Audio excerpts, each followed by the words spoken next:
দুনিয়াতে যত সফলতা অর্জন করুক না কেন মানুষ, এটা চূড়ান্ত সফলতা নয়, সাময়িক সফলতা। কিয়ামতের দিন যে ব্যক্তিকে জাহান্নাম থেকে দূরে সরিয়ে দেওয়া হবে, ওয়া উদখিলাল জান্নাহ, আর জান্নাতে প্রবেশ করায় দেওয়া হবে, বলা হবে যাও তোমার জান্নাতে এন্ট্রেন্সের প্রবেশের অনুমতি দেওয়া হলো, ফাকাদ ফাস, এই ব্যক্তি সবচেয়ে সফল হয়ে গেল। এই হলো সফলতা। এই সফলতার পরে আর কোনো ব্যর্থতার গ্লানি, ব্যর্থতার কোনো আশঙ্কা তাকে তাড়া করবে না। যে ব্যক্তি একবার প্রবেশ করবে জান্নাতে, আর সেখান থেকে সেই নেয়ামত তার কাছ থেকে কখনো ছিনিয়ে নেওয়া হবে না। আল্লাহ তাআলা আমাদের সবাইকে জান্নাতের অধিবাসী হওয়ার তৌফিক দান করুন।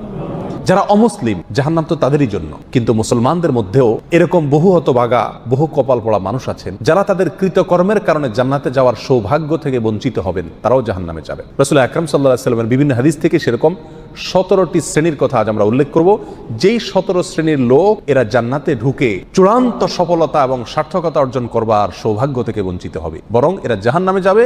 এরপরে তাদের সেখানে শাস্তি হওয়ার পরে কোনো কালে আল্লাহ সুবহানাহু ওয়া তাআলার দয়া হলে তখন তারা জান্নাতে আসবে। তাহলে মুসলিম হয়েও যে সমস্ত লোকেরা জান্নাতে যাওয়ার সৌভাগ্য অর্জন করবে না, এই সৌভাগ্য থেকে বঞ্চিত হবে, সেই হতভাগা লোকদের ভিতরে 1 নম্বর হলেন অবৈধভাবে হারাম পথে উপার্জন করে যে ব্যক্তি দেহ গঠন করেছে, ওই দেহ জান্নাতে প্রবেশ করবে না। ওই দেহের জন্য জান্নাত হারাম, নো এন্ট্রি। সে যতই ভালো কাজ করুক না কেন, তার দেহ যদি হারাম খাদ্য দিয়ে তৈরি হয়, তাহলে সেই দেহ জান্নাতে প্রবেশ করবে না। এ বিষয়ে নবী আলাইহিস সালামের বহু হাদিস রয়েছে। নাম্বার 2, আত্মীয়তার সম্পর্ক ছিন্নকারী ব্যক্তি, যেই কোনো অজুহাতেই হোক না কেন, নিজের ভাইয়ের সাথে, নিজের বোনের সাথে, মায়ের সাথে, বাবার সাথে, ফুফুর সাথে, চাচার সাথে, মামুর সাথে, খালার সাথে, চাচাতো ভাই বোনের সাথে, ফুফুর সাথে সংশ্লিষ্ট যারা আছে তাদের সাথে, এক কথায় রক্ত সম্পর্কীয় যত আত্মীয় আছে তাদের সাথে, এবং কি শ্বশুরবাড়ির লোকজন আছে, কোনো যুক্তিসঙ্গত কারণ ছাড়া তাদের সাথে আপনি সম্পর্ক ছিন্ন করলেন। আত্মীয়র সাথে সম্পর্ক যে ব্যক্তি ছিন্ন করে, এই ব্যক্তির জন্য জান্নাতে প্রবেশের সুযোগ নাই। নবী আলাইহিস সালাম বলেছেন, লা ইয়াদখুলুল জান্নাতা কাতি', যে ব্যক্তি আত্মীয়তার সম্পর্ককে ছিন্ন করে ফেলে, কোনো সম্পর্ক রাখে না, কথাবার্তা বন্ধ করে দেয়, উঠা বসা বন্ধ করে দেয়, এই ব্যক্তি জান্নাতে প্রবেশ করবে না। আপনার জান্নাতে যাওয়ার স্বার্থেই আপনাকে রক্ত সম্পর্ক আত্মীয়দের সাথে কি করতে হবে? সম্পর্কটাকে রক্ষা করে রাখতে হবে। তৃতীয়ত, মুসলিম হয়েও যে ব্যক্তি জান্নাতে প্রবেশ করতে পারবে না ভাই, তিনি হলেন ওই ব্যক্তি যে তার প্রতিবেশীকে কষ্ট দেয়। পাশের জমিনওয়ালার আইল ঠেলাঠেলি করে, পাশের বাড়ির লোকের ছাদের উপরে ময়লা ফেলে, জোরে সাউন্ড দিয়ে গান শুনে পাশের প্রতিবেশীর কষ্ট হয়। এক কথায় প্রতিবেশীকে যারা কষ্ট দেয়, এই লোকগুলো জান্নাতে যাবে না। এ বিষয়ে সহিহ মুসলিমের ভিতরে সুস্পষ্ট হাদিস রয়েছে, যে হাদিসের আলোকে জানা যাচ্ছে যে যেই ব্যক্তি তার প্রতিবেশীকে কষ্ট দেয়, সে জান্নাতে প্রবেশ করতে পারবে না। অতএব আমার আশেপাশে যারা বসবাস করবে, প্রতিবেশী যারা থাকবেন, তাদের সাথে সম্পর্ক ভালো রাখার চেষ্টা করতে হবে। সম্পর্ক ভালো রাখতে পারেন আর না পারেন, অন্তত আপনার কোনো আচরণ দ্বারায়, আপনার কোনো কাজ দ্বারা যেন তাদের কোনো কষ্ট না হয়। নাম্বার 4, মা বাবার অবাধ্য সন্তান, যেই সন্তান তার মা বাবার ন্যায্য নির্দেশকে অমান্য করে, লঙ্ঘন করে, পাত্তা দেয় না, মানে না, এই সন্তানের জন্য জান্নাত নিষেধ। সে যত নেকামল করুক, সে যত ভালো কাজ করুক, যত নামাজ কালাম পড়ুক, কপালে দাগ ফেলায় দেখ, কোনো ফায়দা নাই, তার জান্নাতে যাওয়ার সুযোগ নাই যদি সে কি করে? মা বাবার নির্দেশকে লঙ্ঘন করে। আল্লাহ এবং তার রাসূলের নির্দেশের পরেই আল্লাহর জমিনে যদি কারণ নির্দেশ মানা জরুরি হয়, বাধ্যতামূলক হয়, তিনি হলেন কে? মা এবং বাবা। যদি তারা আল্লাহর নির্দেশের বাইরে কিছু করতে বলে, অন্যায় করতে বলে, তাহলে সেটা মানা যাবে না। অযৌক্তিক কিছু করতে বললেও সেটা মানা যাবে না, কিন্তু যুক্তিসঙ্গত যত নির্দেশ করবে সেটা আপনাকে মানতে হবে। আর যদি সেটা মানা আপনার জন্য অসম্ভব হয়, আপনার সাধ্যের বাইরে কোনো কিছু নির্দেশ করে, তাহলে তো আর আপনার কিছু করার নাই। তবে কোনো অবস্থাতে ব্যবহার খারাপ করা যাবে না। মা বাবার সাথে যারা সম্পর্ক নষ্ট করে, তারা জান্নাতে যেতে পারে না। মুসতাদরাক হাকিমের বিষয়ে হাদিস রয়েছে। নাম্বার 5, মুসলমান হয়েও যারা জান্নাতে যেতে পারবে না, তাদের ভিতরে 5 নম্বর ব্যক্তি হলো ভাই, অশ্লীল ভাষায় কথা বলেছে, গালিগালাজ করেছে, কথায় কথায় আজে বাজে মন্তব্য করে, এবং উগ্র মেজাজি, মানুষকে সবসময় দমায় রাখার চেষ্টা করে, দাবায় রাখার চেষ্টা করে, কখনো মানুষকে পাত্তা দেয় না, সাইড দেয় না, সবসময় সেই উপরে থাকার চেষ্টা করে, গোয়ার কিসিমের লোক যেটাকে বলা হয়। স্পষ্টভাবে হাদিসের ভিতরে এসছে যে এই শ্রেণীর লোক কি করবে না? জান্নাতে যাবে না। সুনান আবু দাউদ এবং অন্যান্য হাদিসের কিতাবে হাদিস রয়েছে। মুসলমান হয়েও যারা জান্নাতে যাবে না, সেই লোকদের মধ্য থেকে 6 নম্বর হলেন সে সমস্ত শাসকেরা, সেই সমস্ত নেতারা যারা তাদের প্রজাদেরকে, যারা তাদের অধীনস্থ লোকদেরকে ধোঁকা দেয়। আজ দুনিয়ার কয়জন শাসক এর থেকে বাঁচতে পারবে সেটা আল্লাহই ভালো জানেন। বলেন একটা, করেন আরেকটা, নির্বাচনের আগে ওয়াদা করেন একটা, ধোঁকা দেন, পরে আর সেটা পালন করেন না। তো তো সে সমস্ত শাসকেরা যারা তাদের প্রজাদেরকে অধীনস্থদেরকে ধোঁকা দেয় তারাও জান্নাতে প্রবেশ করতে পারবে না, এ বিষয়ে সহিহ বুখারীতে হাদিস রয়েছে। 7 নম্বর, মুসলমান হয়েও যে ব্যক্তি জান্নাতে যাবে না সে হলো অন্যের সম্পদ যে আত্মসাৎ করে। প্রথম শ্রেণীটা ছিল যে হারাম মাল ভক্ষণকারী, সেটা আল্লাহর হক নষ্ট করে হতে পারে।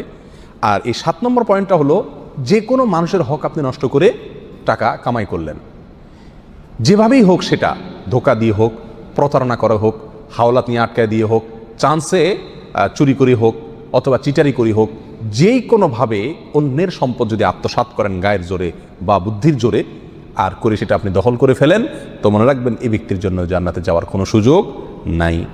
নাম্বার 8, উপকার করেও যে ব্যক্তি খোঁটা দেয়, কাউকে উপকার করছে করে কি করে খোঁটা দেয়, এই ব্যক্তি জান্নাতে যাবে না।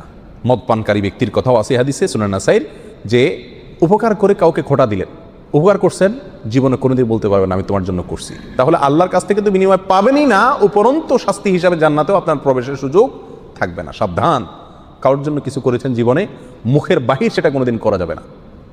আর যদি করছেন তাহলে এই উপকার করার চাইতে না করা আপনার জন্য ভালো ছিল, কারণ না করলে আপনি কোনো গুনাহগার হতেন না, কিন্তু করার কারণে, করে খোঁটা দেওয়ার কারণে আপনি জাহান্নামী হচ্ছেন, গুনাহ করছেন। আল্লাহ তাআলা আমাদেরকে হেফাজত করুন। নাম্বার 9, চগলখোর ব্যক্তি। ভাই, চগলখোর যে ব্যক্তি এর কথা ওর কাছে লাগায়, ওর কথা এর কাছে লাগায়, সবার কাছে ভালো থাকার চেষ্টা করে, মুনাফিক কিসিমের লোক। এরা সমাজের সমস্ত ঝগড়া ফাসাদ লাগানোর ক্ষেত্রে মূল ভূমিকা রাখে। আল্লাহ মাফ করুন, এই চরিত্র আমাদের অনেকের ভেতরেই কম বেশ আছে। এই চগলখোর লোক জান্নাতে প্রবেশ করবে না, সহিহ মুসলিম হাদিসে রয়েছে। নাম্বার 10, অন্যের পিতাকে যে নিজের পিতা বলে পরিচয় দেয়।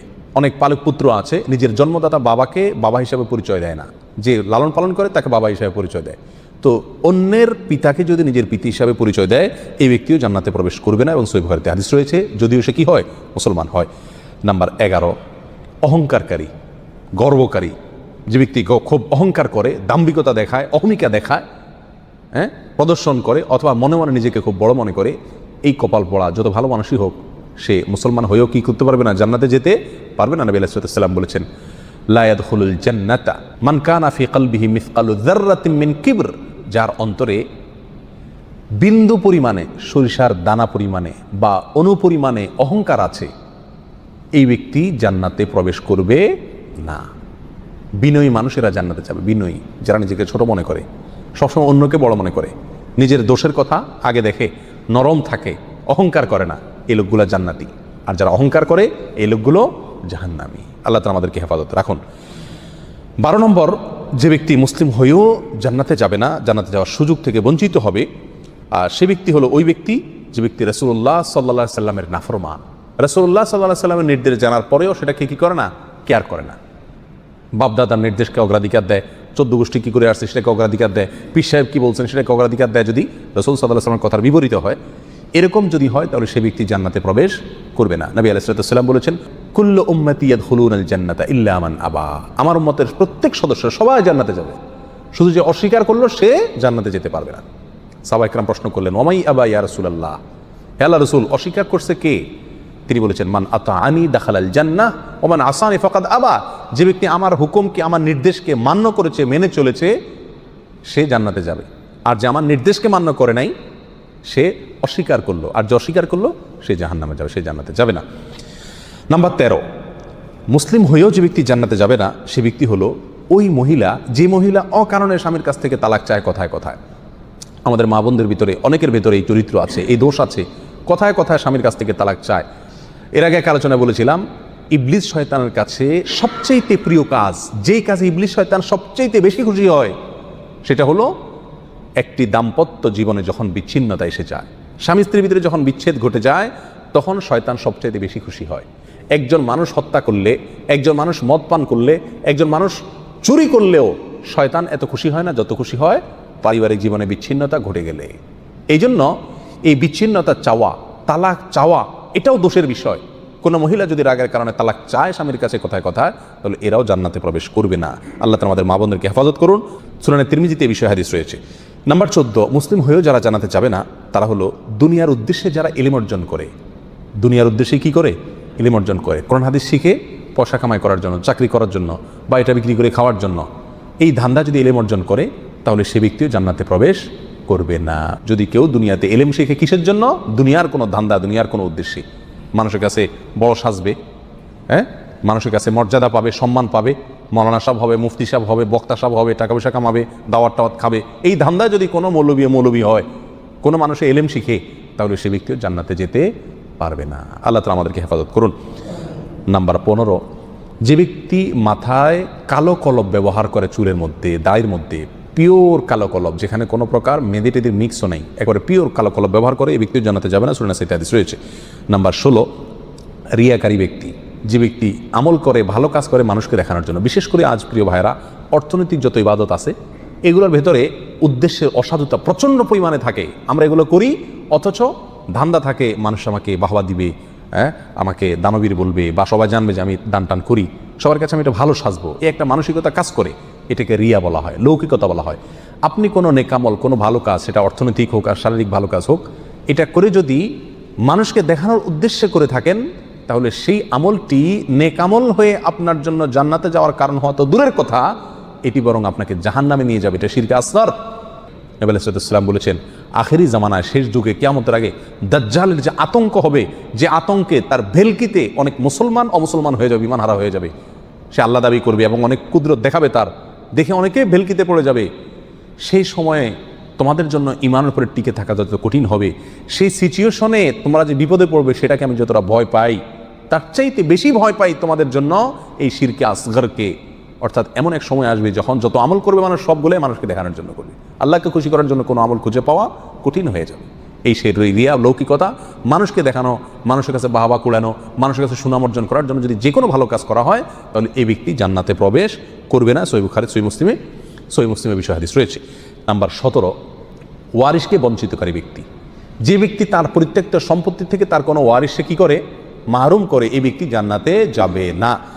সূরা ইবনে মাজাতে এই বিষয় হাদিস রয়েছে। সম্মানিত ভাইয়েরা, কোনো ওয়ারিশ, আপনার কোনো সন্তান, আপনার কোনো ওয়ারিশ, সে যদি অন্যায় করে, আপনাকে শরীয়ত অধিকার দেয় নাই এটা বলে যাওয়ার যে আমি মরার পরে তাকে আমার কোনো সম্পত্তির ভাগ দিবা না। বহু মা বাপ এই কাজটি করেন, অনেক অভিভাবকরা এই কাজটি করেন, বলে যান মৃত্যুর আগে আমি মারা যাওয়ার পরে সে আমার লাশের কাছে আসবে না, আমার জানাজা পড়তে আসবে না, সে এগুলোর চেয়ে বড় কথা হলো সে আমার সম্পত্তিতে কোনো ভাগ পাবে না, সেজন্য ভিটাতে না আসে। মনে রাখতে হবে, আপনার ঘরে জন্ম নেওয়ার কারণেই আল্লাহ সুবহানাহু ওয়া তাআলা অধিকার দিয়েছেন আপনার সম্পত্তিতে তার হক আপনার মৃত্যুর পরে সে পাবে। সে যদি মন্দ হয় তার হিসাব আল্লাহ নেবেন, কিন্তু আপনি তাকে প্রত্যেকটা সম্পত্তি থেকে বঞ্চিত করার অধিকার আপনাকে ইসলাম দেয় নাই। কোনো সন্তানকে তেজ্য পুত্র করা এই জন্য শরীয়তের কাছে গ্রাহ্য বিষয় নয়। প্রচলিত আইনে হতে পারে তেজ্য পুত্র, আমি জানি না, কিন্তু ইসলামের দৃষ্টিতে তেজ্য পুত্র করার কোনো সুযোগ নাই। হ্যাঁ, অমুসলিম হলে সে সম্পত্তি পাবে না, সেটা ভিন্ন বিষয়, কিন্তু যতক্ষণ পর্যন্ত মুসলিম থাকবে ততক্ষণ পর্যন্ত প্রত্যেকটা সম্পত্তি তা কী করা যাবে না, বঞ্চিত করা যাবে না। যদি কেউ করে তাহলে সে কী হবে না, জান্নাতে প্রবেশ করতে পারবে না।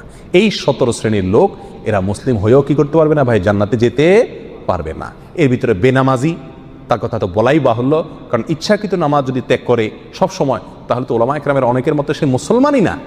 আমরা এখানে বলেছি যে মুসলমান 5 ওয়াক্ত নামাজ কালাম পড়ে এরপরেও জাহান্নামে যাবে যারা, তারা হলো 17 শ্রেণীর লোক। আমরা এক নজরে আবারও বলে দিচ্ছি, হারাম খাদ্য যে গ্রহণ করে, 1, 2 আত্মীয়তার সম্পর্ক ছিন্ন করে যে, নাম্বার 3 প্রতিবেশীকে যে কষ্ট দেয়, নাম্বার 4 মা বাবার অবাধ্য সন্তান, মা বাবার কথা শোনে না সে, নাম্বার 5 উগ্র মেজাজি, তেড়া, গোয়ার, সবাইকে দমায় রাখে, এই টাইপের লোক।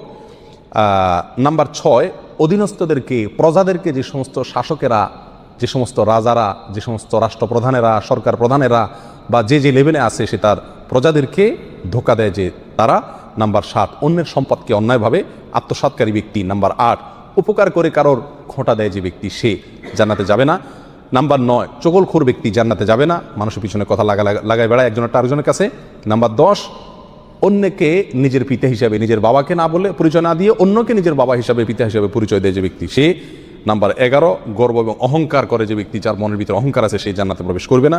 নাম্বার 12 রাসূলুল্লাহ সাল্লাল্লাহু আলাইহি সাল্লামকে যে ব্যক্তি ফলো করে না, তার নির্দেশকে মান্য করে না, সে ব্যক্তি। নাম্বার 13 অকারণে তালাক কামনা করে, তালাক চায় যে মহিলা, সেই মহিলা। নাম্বার 14 দুনিয়াবী উদ্দেশ্যে যারা এলেম শিখে, কোরআন হাদিস শিখে, এলেম অর্জন করে, আলেম হয় দুনিয়াবী উদ্দেশ্যে, দুনিয়ার কোনো ধান্দায়, আল্লাহকে খুশি করা ছাড়া অন্য কোনো ধান্দায়, তারা। নাম্বার 15 চুলে বা দাড়িতে কোনো জায়গায় কালো কলব, পিওর কালো কলব ব্যবহার করে যারা, তারা। এবং নাম্বার 16 যে কোনো ভালো কাজ করে সেখানে মানুষকে দেখানো, এটা ফলাও করা, প্রচার করা, এই উদ্দেশ্য থাকে যাদের, তারা। নাম্বার 17 ওয়ারিশকে বঞ্চিত করে তার হক থেকে এরকম অভিভাবক, এই শ্রেণীর লোকেরা মুসলমান হয়েও জান্নাতি হতে পারবে না। আল্লাহ তাআলা আমাদের সবাইকে এই দুর্ভাগাদের তালিকা থেকে আমাদের নামগুলোকে বের করে আনার তৌফিক দান করুন। চেষ্টা করব এই 17 শ্রেণীর কোনোটিতে যাতে আমার নাম না থাকে, এটাকে টাঙায় রাখবো, ঝুলায় রাখবো লিস্টটাকে, এবং আমার ভেতরের কোনো পয়েন্ট আছে কিনা সেটা দেখে যাচাই করে সেখান থেকে নিজেকে বের করে আনবো ইনশাআল্লাহ। এরপরে আল্লাহ সুবহানাহু ওয়া তাআলার কাছে জান্নাত চাইতে পারবো, আশা করতে পারবো জোরালোভাবে। আল্লাহ সুবহানাহু ওয়া তাআলা আমাদের সবাইকে আখিরাতে কিয়ামতের দিন একেবারে ফার্স্ট চান্সে, প্রথম চান্সেই জান্নাত যেন আমরা লাভ করতে পারি, জাহান্নাম থেকে মুক্তি নসিব যেন হয়, সেই তৌফিক দান করুন।